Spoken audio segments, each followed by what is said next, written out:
ये कहानी उस महान योद्धा की है जिनके अंदर कई प्रतिभा मौजूद थी। वे फाइटिंग की दुनिया के बेताज बादशाह थे, एक बेहतरीन एक्टर थे, एक बेहतरीन ट्रेनर थे, लेकिन उन्होंने महज 35 साल की उम्र में ही वे दुनिया छोड़ गए, लेकिन दुनिया में अपनी अलग छाप छोड़कर गए। आज भी दुनिया में उन्हें लाखों करोड़ों चाहने वाले हैं।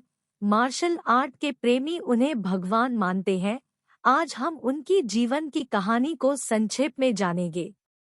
ये कहानी उस महान योद्धा की है जिनके अंदर कई प्रतिभा मौजूद थी। वे फाइटिंग की दुनिया के बेताज बादशाह थे, एक बेहतरीन एक्टर थे, एक बेहतरीन ट्रेनर थे, लेकिन उन्होंने महज 35 साल की उम्र में ही वे दुनिया छोड़ गए, लेकिन दुनिया में अपनी अलग छाप छोड़कर गए। आज भी दुनिया में उन्हें लाखों करोड़ों चाहने वाले हैं।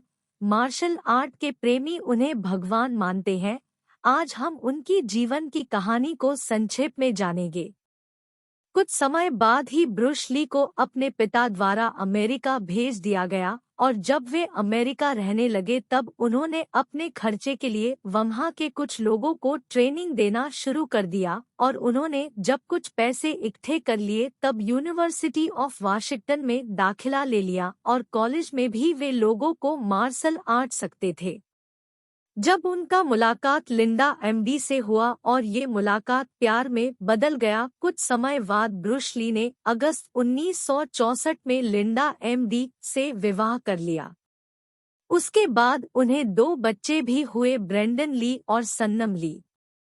बड़े होकर ब्रेंडन अपने पिता की तरह एक एक्टर बने, लेकिन एक मूवी शूटिंग के दौरान एक गोली लगने से उनका मृत्यु हो गया।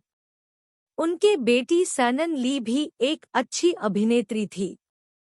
1970 के बाद ब्रूस ली ने लॉस एंजल्स के चाइना टाउन में मार्शल आर्ट सेंटर खोल लिए। इस सेंटर में बड़े बड़े फिल्म सुपरस्टार मार्शल आर्ट के ट्रेनिंग लेते थे। कई छोटी मोटी फिल्म करने के बाद उन्होंने 1971 पहली सबसे बड़ी मूवी में अभिनय किया, जिस मूवी का नाम था द बिग बॉस था। ये एक चाइनीज मूवी था जिसमें इनका लीड रोल था।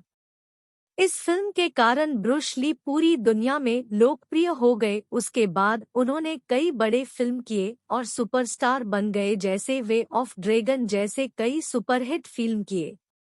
वे बहुत अच्छे पोएट भी थे और किताब पढ़ने का बहुत शौक था। आज भी अगर मार्शल आर्ट की बात की जाती है तो एक ही शख्स का चेहरा दिमाग में आता है, और वे हैं Bruce Lee. Bruce Lee biography. Died Bruce Lee का मौत कैसे हुआ था? नशीली दवाई की सेवन करने से उनकी दिमाग की नसें कमजोर हो गई थी और वे बीमार रहने लगे, और 20 जुलाई 1973 की उन्हें सिर में दर्द उठा और बेहोश हो गए। उन्हें अस्पताल लाया गया और वहां उन्होंने आखिरी सांस लिए, लेकिन आज भी वे लोगों के दिल में जिंदा है और रहेंगे। महत्वपूर्ण तथ्य: ब्रूस ली के अंदर 10 आदमियों के बराबर ताकत थी। इसकी खास बात यह था कि वे ब्रह्मचर्य के पालन करते थे। वे बहुत ही फुर्तीला थे, इतनी तेज फाइटिंग करते थे कि उनकी फिल्म शूट के बाद उनके सीन को स्लो किया जाता था। ब्रूस ली ने कुल 7 फिल्म किए थे और उनकी हर फिल्म सुपर हिट थी और आज भी बहुत चर्चित है।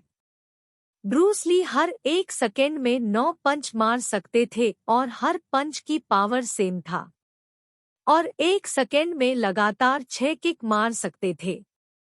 वे एक टाइम पे 1500 पुशअप मार सकते थे और 2 अंगुली पे 200 पुशअप और एक हाथ की मदद से 400 पुशअप और एक अंगूठे की मदद से 100 पुशअप मारते थे।